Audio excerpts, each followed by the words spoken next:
And today we want to talk about holiday fires because, you know, fires spike in December and January. And a lot of that is because of holiday decorations and things of that type. All right, we're gonna burn something? You bet, let's go. Candles are very popular at all times of the year, and there are thousands of candle fires each year, but it peaks in December, 3 times more than any other month. So you have guests over, you want to set the table nicely, and the candle could be the center of all of that. That's right, but remember, every time there's a fire, people say, I just left the room for a second, and when I came back, it was ablaze. So what's the tip? No candles? The tip is just blow out the candle when you leave the room. Don't let it sit there alone. And the reason for that, Kevin, is simply because a dog could bump it, a cat could bump it, children could bump the table, or it could just fall over by itself because it wasn't inserted hard enough into the candle holder. Well, let's give it to the test. Let's do that. See how fast it goes up.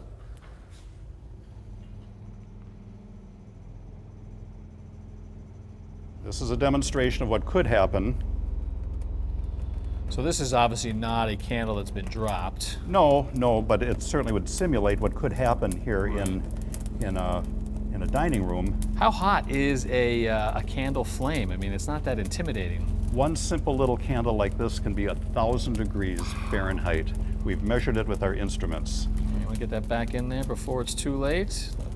If you have a fire extinguisher, you might be able to put out this fire, but if it gets any bigger, you have to get everybody out and call 911. So it happened pretty quickly. I mean, one dry evergreen branch hits a napkin, napkins are on the tablecloth, and now we've got a little bit of everything going. We've got the centerpiece going, we've got the napkins, we've got some smoldering on the tablecloth.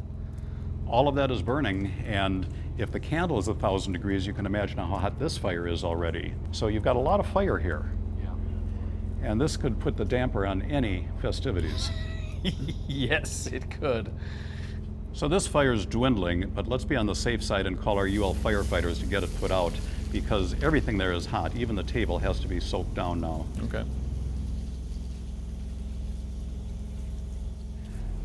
So Kevin, let's talk about Christmas tree fires. They're not as common as candle fires, but they can be more deadly than any fire. So what we will always recommend is when you get it, cut 1 inch or 2 off the base of the tree so it helps absorb water, put it in water, and keep it watered through the entire holiday season. But no matter how well you keep it watered, they really only last about 4 weeks, so you have to plan your celebrations around that 4 weeks. And so this is a freshly cut and watered tree we're working with? This is. It's been Okay. cut, it's been watered, but it will still burn. In fact, we're going to accelerate the burning. We've got material at the base of the tree. We're going to have one of our firefighters ignite it, and you can see how quickly this tree will burn. But the thing is, if it's watered, it will give you some time to escape. All right, well, let's see it go up.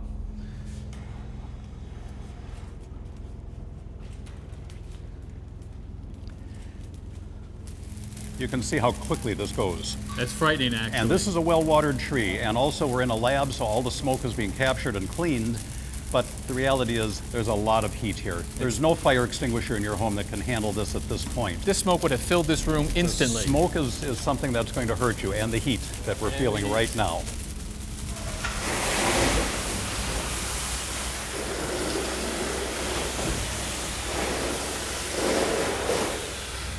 So this is a tree that was cut weeks ago and never put in water. So that other tree was fresh and well watered. What can we expect from this? You can only imagine. This is 15 seconds into it, and you can see it's going faster, but the heat release is much higher than the other tree.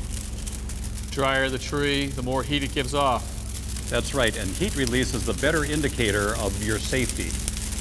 That is an inferno.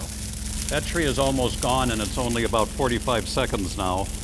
And that tree is so far gone, and the house and the room is so far gone, you need the fire department for sure to take care of this. If that room had been enclosed like a normal room, we would have hit flashover much sooner than with the well-watered tree. And flashover means life is not sustainable. You can't live in a room that has flashover, meaning that everything in the room starts on fire, even if the fire doesn't get it. It's so hot they all ignite. Okay, that's even more terrifying, and that would consume the house in no time. And the higher the heat release, the less time you have to escape.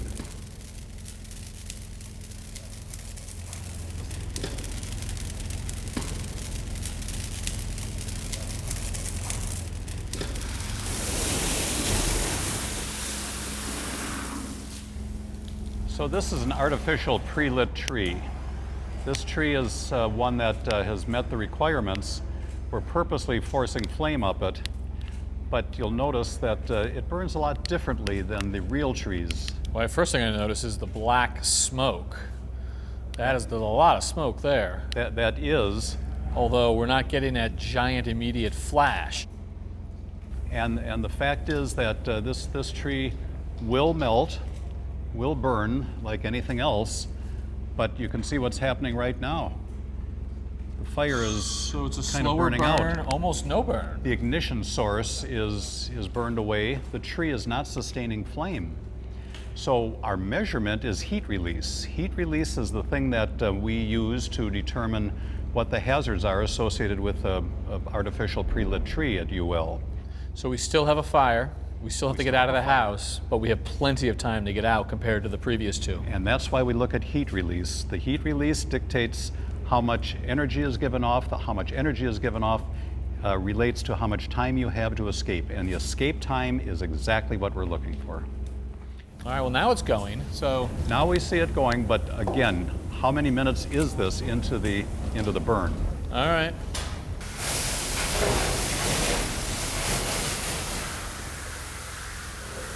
Well, seeing those trees burn really says it all. You have my attention, although it makes you a little bit of a Grinch, John. I mean, you've taken away my candles, my real tree, my fake tree. I mean, there go the holidays. Oh, not really. We understand those are great traditions, but with a little bit of thinking about safety, you can have a very safe holiday season. So with our live trees, make sure that they are well watered. Right. Maybe the fake trees burn a little slower. And with the candles, keep an eye on them and keep them away from combustibles. Absolutely, and be sure to have a working smoke alarm in your home every day of the year. Always. Well, once again, thank you very much. It's my pleasure.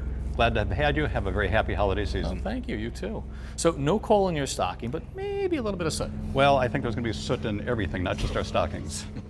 Wow, that's some pretty scary stuff. Sobering, isn't it? But you know what? I didn't really notice a big difference in the tree that gets watered and the one that doesn't get watered. No, that's true, but you got to keep a couple things in mind. First of all, we used accelerants to get the fire going so that we could show the differences.